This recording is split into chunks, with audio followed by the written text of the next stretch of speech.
And indeed, staying with the IMF, that organization has remained optimistic about growth in this region. KTN's Abby Agina spoke to the Deputy Africa Chief for the IMF, Roger Nod, on just why integration is key for not just Kenya's economy, but also for the East Africa region. Many thanks for joining us on KT News.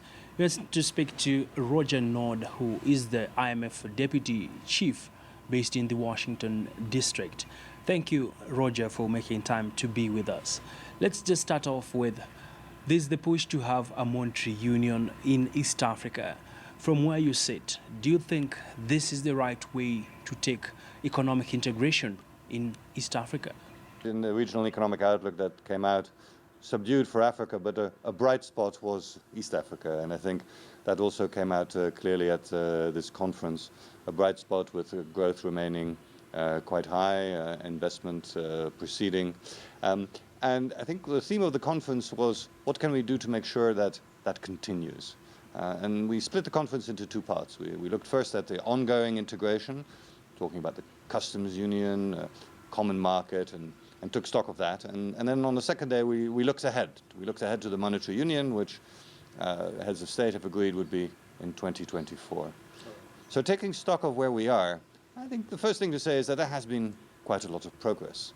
There's been a lot of progress both in the creation of a common market, the flow of goods and services and people, and there's been some progress also on other sort of visible things, such as a common passport and some common visa for at least some of the countries.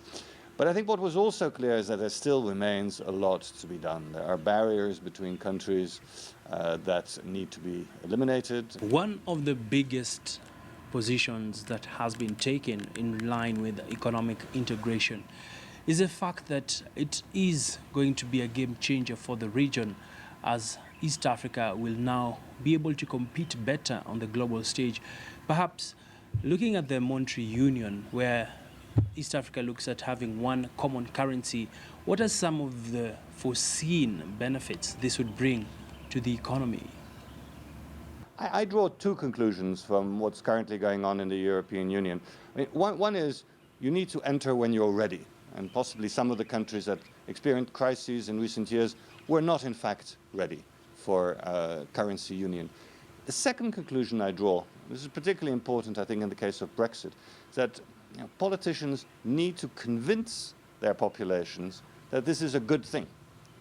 Because if you don't convince people that it's a good thing, you shouldn't be surprised if one day they decide to leave.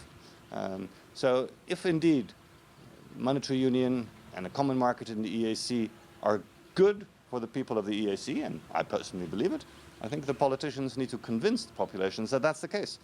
And that is a daily job, not just once a year or once every 5 years, but it's a daily job. Roger, before I let you go, looking at the recent developments in the international front, where we did see the UK vote to exit the European Union, perhaps does this have any implications when it comes to the African continent, especially now that East Africa community is looking forward to becoming a strong union? Do you think this will slow down the integration process? I think you are on track. As I said, a lot of integration has been happening. There's a lot of talk about convergence criteria, and they are important. And let's not forget that most countries meet some of the most important of those criteria. Inflation is low, has converged. Debt levels are all within limits. Fiscal deficits remain still on the high side, but in most countries are also heading down. So convergence is taking place, and I think the commitment to the currency union is also there. Now, the benefits of such a currency union, I think, need to be repeatedly spelled out to the population. Why is it a good thing?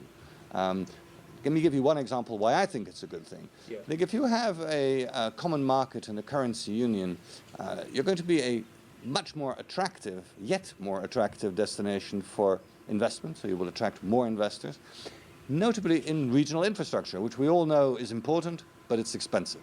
And such regional infrastructure will become much more profitable if there is truly a single market and a common currency. So I think there is a self-reinforcing benefit to creating a currency union and a common market that truly encompasses all countries.